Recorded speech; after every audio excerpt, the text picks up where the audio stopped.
As recently as a couple of weeks ago, I talked to a close advisor of Mr. Abe who said he would not be going to the shrine, that he has stayed away because he wants to improve ties with China and with South Korea.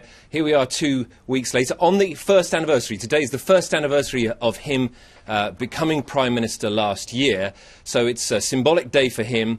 So I think, one reason for this probably is to placate his supporters, his hardline nationalist supporters within the ruling Liberal Democratic Party. But he's held off for a year from going to this shrine, and is doing it now suggests that either he's doing it out of some sort of anger or response to the way that China and South Korea have been taking a very hardline stance towards Japan and towards his administration in recent months.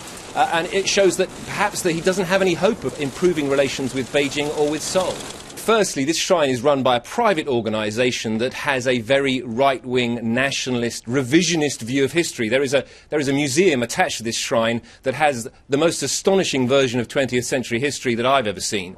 And secondly, and this is the big one, there are 14 Class A war criminals whose spirits are enshrined at the Yasukuni shrine. They were enshrined in the late 70s, and since then there was an agreement between China and Japan that prime ministers would not go while they are prime ministers. And so Mr. Abe is breaking a clear spoken agreement between China and Japan that prime ministers will not go there, will not venerate at a place where there are war criminals enshrined. The Chinese have immediately condemned this. This is no surprise. We're waiting now to hear from the South Koreans. I'm sure President Park will also condemn this visit. Relations in this region between China and Japan are already at a very, very low point because of the island, the territorial dispute in the East China Sea.